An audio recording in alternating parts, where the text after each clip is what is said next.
श्री गणेशाय नमः। गणेश चतुर्थी व्रत कथा। गणेश चतुर्थी व्रत कथा। पूजन विधि। माघ में भालचंद्र नाम से श्री गणेश जी का षोडशोपचार विधि तथा श्रद्धा युक्त होकर पूजन करना चाहिए। तिलों के 10 मोदक लड्डू बनाकर 5 गणाध्यक्ष श्री गणेश जी के सामने रखें और 5 ब्राह्मणों के लिए अर्पण करें।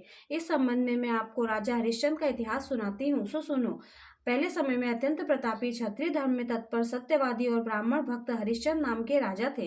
इनके शासन काल में ना कहीं अधर्म दिखाई देता था, ना कोई दुखी रहता था, ना कहीं रोग का भय रहता था, ना कोई दरिद्र था और ना ही कोई अल्प आयु वाला होता था। इनके राज्य में ऋषि शर्मा नाम का एक तपस्वी ब्राह्मण रहता था। थोड़े ही समय में उनको पुत्र हुआ, परंतु देव योग से ऋषि शर्मा मृत्यु को प्राप्त हो गया और उसकी स्त्री ने अपने पुत्र का पालन पोषण किया। भीख मांगकर लाती हुई उस ब्राह्मणी ने अत्यंत दीन अवस्था में उसका लालन पालन किया और संकट चतुर्थी का व्रत करने लगी। वह पवित्र आचरण वाली भीख मांगकर लाए हुए तिलों के 10 लड्डू बनाकर गोबर से गणेश जी की मूर्ति बनाकर कहे हुए प्रकार से सदैव पूजा किया करती थी। एक दिन उसका पुत्र गणेश जी की मूर्ति को खिलौना समझकर गले में बांधकर खेलने के लिए बाहर ले गया। उसी समय एक दुष्ट कुम्हार ने उस 5 वर्ष के बालक को अपने जलते हुए आवे में डाल दिया।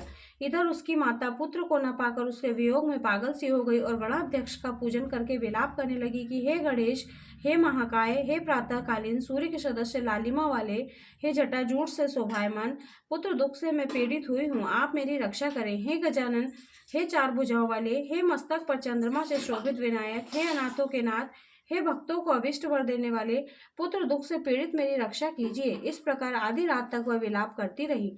सवेरा होते ही जब उस कुम्हार ने आवा खोलकर देखा तो 5 वर्ष के बालक को सावे में घुटने तक के पानी में खेलते हुए पाया। इस प्रकार उस बालक को देखते ही वह भय के मारे कांपने लगा और राजमहल में जाकर राजा के सामने अपना सारा कुकर्म कह सुनाया। कुमार कहने लगा कि हे महाभायो, हे जलती हुई अग्नि के समान तेजस्वी राजा हरिश्चंद्र, मैंने ऐसा अधर्म किया है जिसमें मैं वध के योग्य हूँ। हे राजन, राजकन्या के विवाह के लिए मुझे कुछ बर्तन शीघ्र पकाकर देने थे, परंतु कई बार आवे में आग लगाने पर भी वे पके नहीं। तो मैंने जादू टोना जानने वाले एक तांत्रिक से जाकर पूछा तो उसने चोरी चोरी एक बालक की बलि देने के लिए कहा। तब मुझको बड़ी चिंता हुई कि किसके बालक को आग में डालूंगा, वह मुझे उसी समय मार डालेगा। इसी भय से मैंने किसी विधवा के लड़के की बलि देने का निश्चय किया और अपनी भार्या को यह समझाकर कहा कि ऋषि शर्मा नाम का ब्राह्मण मर गया है और उसका एक लड़का 5 वर्ष का है। उसकी विधवा माता भीख मांगकर अपना और पुत्र का पालन करती है। यदि इसके पुत्र का बलिदान दिया जाए तो वह गरीब दुखिया कुछ भी नहीं कर सकेगी और मेरे सब बर्तन पक जाएंगे। अपनी स्त्री से ऐसा कहकर मैंने खेलते हुए उस बालक को पकड़कर आवे में डाल दिया और सुखपूर्वक रात को सो गया। सवेरा होते ही आवे के बर्तन पके या नहीं ये देखने के लिए वहां गया और आवे को खोलकर देखता हूँ तो जिस अवस्था में बालक को वहां डाला था उसी अवस्था में उसके वहां निर्भय खेलते हुए देखकर भयभीत हो गया और यहाँ आया हूँ।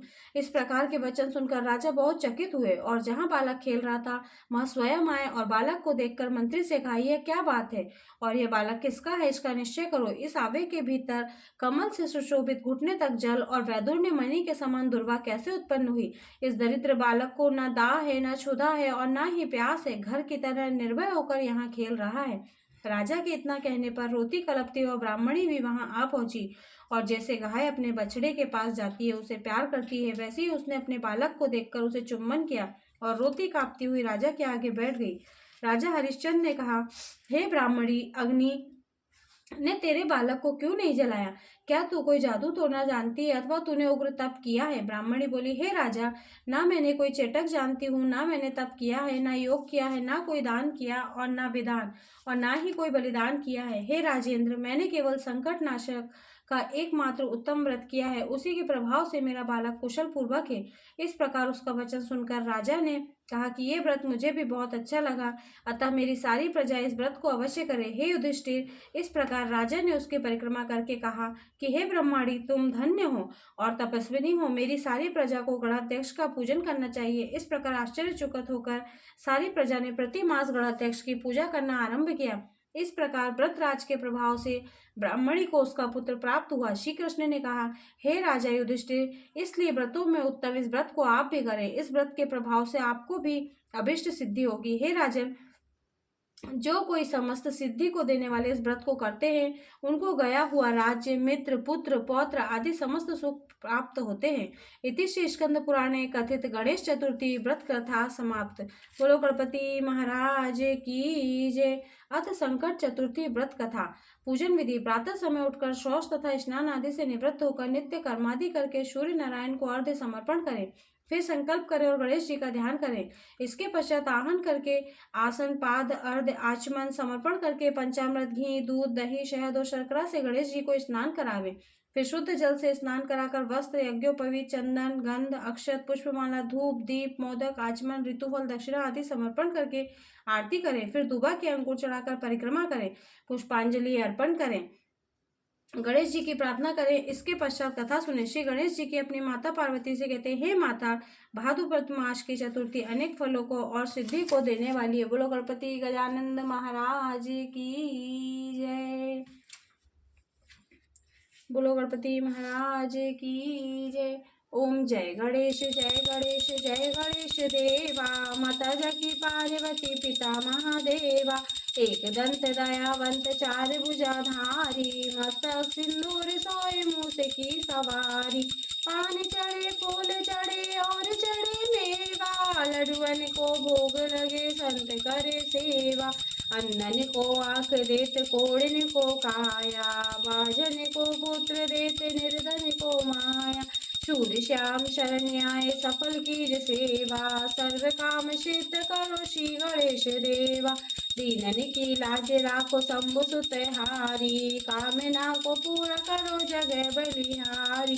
जय गणेश जय गणेश जय गणेश देवा। माता जकी पार्वती पिता महादेव। गणपति महाराज की जय। कुलदेवी मैया की जय। दुर्गादेव भगवान की जय। चवत माता की जय। शंकर चतुर्थी माता की जय। तिलचवत माता की जय। भोलेनाथ भगवान पार्वती मैया की जय। कर्पूर गौरम करुणावतारम संसार सारम भुजगेन्द्रहारम सदा वसंतम विंध्यारविंदे भौमवामि शैतं नमामि। मंदारिमाला च कुलतालकाय कृपालमालां शेखराय दिगंबराय च दिगंबराय नमः शिवाय। ओम नमः शिवाय। बोलो गणपति महाराज की जय। कुलदेवी मैया की जय। आज के आनंद कीजिए, अपने गुरु गोविंद कीजिए, अपने माता पिता